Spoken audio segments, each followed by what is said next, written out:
ദൈവത്തിൻ്റെ അതിപരിശുദ്ധമായ നാമം വാഴ്ത്തപ്പെടുമാറാകട്ടെ. ശമൂവേലിൻ്റെ 1-ാം പുസ്തകം 2-ാം അധ്യായം 30-ാം വാക്യത്തിൽ, എന്നെ മാനിക്കുന്നവരെ ഞാൻ മാനിക്കും, എന്നെ നിന്ദിക്കുന്നവർ നിന്ദിതരായിത്തീരും. ഏലി എന്ന പുരോഹിതനോട് ബന്ധപ്പെട്ട് ദൈവത്തിൻ്റെ അരുളപ്പാടാണ് ഈ വാക്യത്തിൽ ഉദ്ധരിക്കപ്പെട്ടിരിക്കുന്നത്. ഏലി എന്ന വ്യക്തിയെ ഇസ്രായേലിൻ്റെ പുരോഹിതനായി യഹോവയായ ദൈവം തിരഞ്ഞെടുത്തു. പുരോഹിതനായി സേവ ചെയ്യുവാനും യാഗം കഴിപ്പാനും ദൈവത്തിന് സംസാരിപ്പാനുമുള്ള ഒരു നല്ല വ്യക്തിത്വമായി തിരഞ്ഞെടുക്കപ്പെട്ട ഏലി ഒരു കാലഘട്ടത്തിന് ശേഷം തൻ്റെ മക്കളിലുണ്ടായ ചില വീഴ്ചകൾ, ദൈവനാമത്തെ ദുഷിക്കുന്ന രീതിയിൽ, ഈ യാഗത്തെ അലങ്കോലപ്പെടുത്തുന്ന രീതിയിൽ, ദൈവത്തെ നിന്ദിക്കുന്ന രീതിയിൽ അനവധി കാര്യങ്ങളിൽ കൂടെ മക്കൾ കടന്നു പോകുമ്പോൾ മക്കളെ നേർവാതയിൽ നടത്തുവാനോ ഉപദേശിപ്പാനോ ഏലി തുനിഞ്ഞില്ല. ഇത് നിമിത്തമായി ദൈവത്തിൻ്റെ കോപം ഏലിയുടെ ഭവനത്തിന്മേൽ കടന്നു വരികയും, എന്നാൽ തത്സമയം തന്നെ ഒരു അമ്മയുടെ കരച്ചിൽ നിമിത്തമായി ഉരുവായി വന്ന മകൻ ശമൂവേൽ ഏലിയുടെ അതേ ഭവനത്തിൽ, അതേ ആലയത്തിൽ വളരുകയാണ്. ശമൂവേലേ ശമൂവേലേ എന്ന് രാത്രികാലങ്ങളിൽ യഹോവയായ ദൈവം വിളിച്ച് ശമൂവേലിനോട് കാര്യാദികളെ അറിയിക്കുക. ദൈവവുമായി ബന്ധപ്പെടുവാൻ ആഗ്രഹിച്ച ഒരു തലമുറ ഒരേ ഭവനത്തിൽ നിൽക്കുകയാണ്. ദൈവത്തെ അറിയാത്ത, ദൈവത്തെ നിന്ദിക്കുന്ന, ദൈവത്തിൻ്റെ യാഗപീഠത്തെ ദുഷിക്കുന്ന ഒരു കൂട്ടം തലമുറ നിൽക്കുമ്പോൾ, അതേസമയം അതേ ഭവനത്തിൽ ദൈവവിളിക്കായി എപ്പോഴും കാതോർക്കുന്ന, ദൈവത്തെ അനുസരിക്കുന്ന, ദൈവത്തെ മാനിക്കുന്ന മറ്റൊരു തലമുറ. പ്രിയമുള്ളവരെ, ദൈവം എല്ലാ കാലത്തും ഒരു തലമുറ ദൈവത്തെ അറിയുന്നില്ലെങ്കിൽ അതേ ഭവനത്തിൽ, അതേ ദേശത്ത് ദൈവത്തിന് ഉപയോഗിക്കുവാൻ കൊള്ളാകുന്ന മറ്റൊരു തലമുറയെ ഉരുവാക്കുന്നവനാണ്. എന്നാൽ ദൈവം എപ്പോഴും എല്ലാ മനുഷ്യരോടും ഇടപെടുവാൻ, എല്ലാ മനുഷ്യരും ദൈവത്തിൽ നിന്ന് പ്രാപിക്കണം, ദൈവത്തിൻ്റെ അരുളപ്പാടുകളെ കേൾക്കണമെന്ന് ആഗ്രഹിക്കുന്നു. ദൈവവുമായി നമ്മുടെ ഹൃദയങ്ങളെ, നമ്മുടെ ചെവികളെ ഒന്ന് ട്യൂൺ ചെയ്യുവാൻ നമുക്ക് കഴിഞ്ഞാൽ ദൈവം നിശ്ചയമായും നമ്മോട് സംസാരിക്കും. ദൈവത്തിൻ്റെ ഉദ്ദേശങ്ങളെ നമ്മോട് അറിയിക്കും. നമ്മെക്കുറിച്ചുള്ളവരും മറ്റുള്ളവരെക്കുറിച്ചുള്ളതും, നമ്മെക്കുറിച്ചുള്ളതും ദേശത്തെക്കുറിച്ചുള്ളതും. പ്രിയപ്പെട്ടവരെ, ശമൂവേൽ അവസാനം ഇസ്രായേലിൻ്റെ ഒരറ്റം മുതൽ മറ്റേ അറ്റം വരെ അറിയപ്പെടുന്ന ഒരു പ്രവാചകനായി മാറുകയാണ്. ശമൂവേലിനെ കർത്താവ് ഏറ്റവും വലിയ പ്രവാചകനായും അപ്പോൾ തന്നെ ഒരു പുരോഹിതനായും എഴുന്നേൽപ്പിച്ച് അനേകരുടെ മധ്യത്തിൽ നിർത്തുകയാണ്.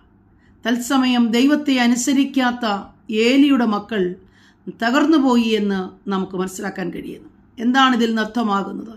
എല്ലാ കാലത്തും ദൈവത്തെ ആരാധിക്കുന്ന, ദൈവത്തെ സ്നേഹിക്കുന്ന, ദൈവത്തെ മാനിക്കുന്ന ഭക്തന്മാരെ ദൈവം തിരയുന്നു.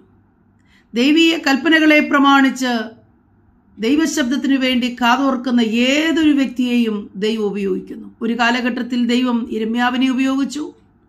മറ്റൊരു കാലഘട്ടത്തിൽ ശൗലേ ശൗലേ എന്ന് വിളിച്ച് ഒരുവനെ കർത്താവിങ്കിലേക്ക് വേർതിരിച്ച് പിന്നത്തേതിൽ അപ്പോസ്തലനായ പൗലോസ് എന്ന നാമധേയത്തിൽ ഇന്നും എല്ലാ വേദികളിലും പ്രസംഗിക്കപ്പെടുന്ന ലേഖനങ്ങൾ എഴുതുവാൻ പ്രാപ്തനാക്കി മാറ്റി.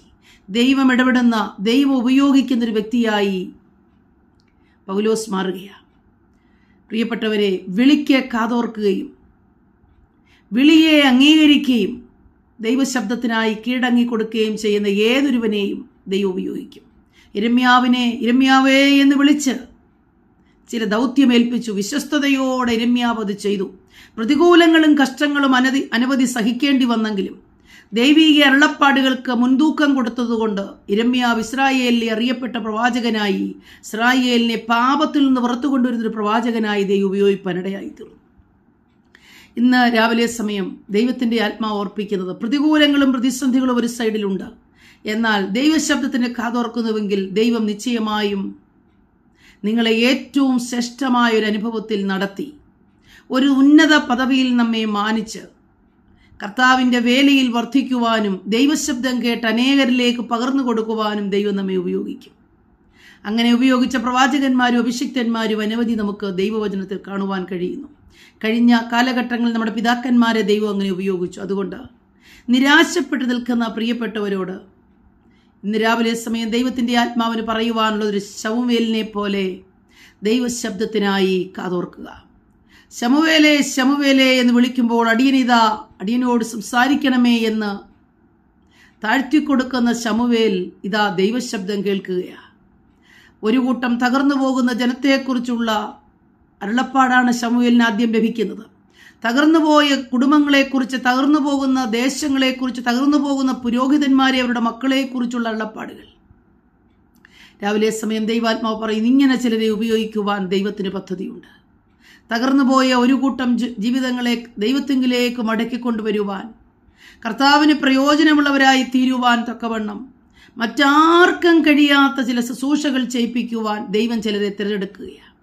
മറ്റാർക്കും ചെയ്യാൻ കഴിയാത്ത ചിലതിനെ ചെയ്യുവാൻ ദൈവം വിശ്വസ്തന്മാരെ തിരയുന്നു. പ്രിയപ്പെട്ടവരെ, കർത്താവിൻ്റെ കൽപ്പനകളെ പ്രമാണിച്ച് ദൈവത്തിനു വേണ്ടി ജീവിക്കുന്നുവെങ്കിൽ നമ്മെയും ദൈവത്തിന് അങ്ങനെ ഉപയോഗിക്കാൻ കഴിയും. ആകയാൽ ഇന്ന് രാവിലെ സമയം ദൈവാത്മാവ് നമ്മോട് സംസാരിക്കുന്നു. കർത്താവിൻ്റെ വചനത്തിനു വേണ്ടി കാതോർക്കുക. ദൈവശബ്ദത്തിനു വേണ്ടി കാതുകളെ ട്യൂൺ ചെയ്യുക. ദൈവവുമായ ഒരു സംസർഗം ഉള്ളവരായി തീരുക. ദൈവകൽപ്പനകളെ പ്രമാണിക്കുന്നവരായി തീരുക.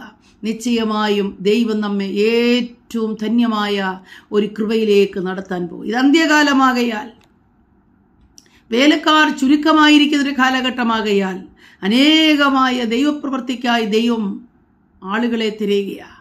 നിങ്ങൾക്കതിന് മനസ്സുണ്ടോ? ദൈവവചനം അനുസരിക്കുവാൻ, കൽപ്പനകളെ പ്രമാണിക്കുവാൻ ദൈവത്തിങ്കിലേക്ക് അടുത്തു വരുന്നുവെങ്കിൽ നമ്മെയും ദൈവം അപ്രകാരം ഉപയോഗിക്കും. ദൈവസന്നിധിയിൽ ഏൽപ്പിച്ചു കൊടുക്കാം. ആമേൻ.